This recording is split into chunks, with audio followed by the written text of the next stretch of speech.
কর্মী জান্নাতুল আউলিয়া যোগ দিয়েছেন। জান্নাতুল, ভোট গণনা সবশেষ কি খবর রয়েছে? সারাদিন ভোটের পরিবেশ কেমন ছিল? নারী ভোটারদের উপস্থিতি কেমন দেখেছেন?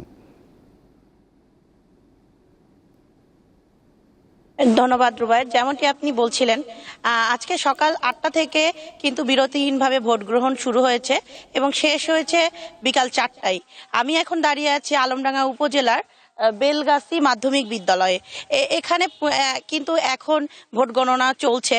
আমরা একটু আগে ভোট গণনা দেখলাম যে শেষ হয়ে ভোট গণনা চলছে ভিতরে, এবং খুব দ্রুতই হয়তো শেষ হয়ে যাবে। তো সকাল থেকে আমরা বিভিন্ন কেন্দ্রগুলোতে ছিলাম। চুয়াডাঙ্গা জেলাতে মোট 2টা উপজেলায় ভোট গ্রহণ শুরু হয়েছে আজকে, মানে আজকে চলছিল। সেই ক্ষেত্রে 217টি কেন্দ্রের মধ্যে আমরা বেশ কিছু কেন্দ্র পরিদর্শন করে যেমনটি দেখতে পেয়েছি, সকাল থেকে কিন্তু ভোটার উপস্থিতি মোটামুটি কম ছিল, কিন্তু 11টার পর থেকে ভোটার উপস্থিতি এবং নারী ভোটাররা কিন্তু খুব স্বতঃস্ফূর্তভাবে ভোট কেন্দ্রে এসে ভোট দিয়ে গিয়েছেন।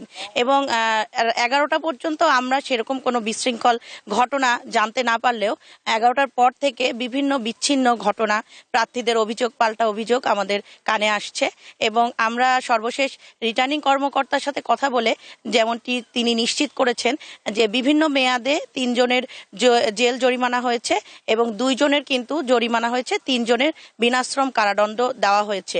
নির্বাহী ম্যাজিস্ট্রেট ভ্রাম্যমাণ আদালত তাদেরকে এই কারাদণ্ড দিয়েছেন এবং জরিমানা করেছেন। এবং অভিযোগ আছে যে মোটরসাইকেল প্রার্থীর বিরুদ্ধে পক্ষে চুয়াডাঙ্গা উপজেলার নেহালপুর ইউনিয়নে নগদ টাকা বিতরণ, প্রায় 22,000 টাকা বিতরণের ঘটনা ঘটে এবং তাৎক্ষণিক সেখানে জেলা পুলিশ তাদেরকে কিন্তু গ্রেফতার করে এবং কারাদণ্ড দেয় নির্বাহী আদালত। তো সকাল থেকে আমরা ভোটারের উপস্থিতি স্বতঃস্ফূর্তভাবে দেখলেও এখনো পর্যন্ত যেমনটি আমরা জানতে পেরেছি, চুয়াডাঙ্গা সদরে কিন্তু 31% ভোট পোল হয়েছে এবং আলমডাঙ্গা উপজেলায় 21% ভোট পোল হয়েছে। আর বাকি ফলাফল জানতে আমাদের হয়তো আরো কয়েক ঘন্টা অপেক্ষা করতে হবে। সেক্ষেত্রে বিজয়ের মালা কে পড়বে সেটা আমরা জানতে পারবো হয়তোবা রাত 8টা 9টার দিকে। রুবায়েত। জান্নাতুল, অসংখ্য ধন্যবাদ।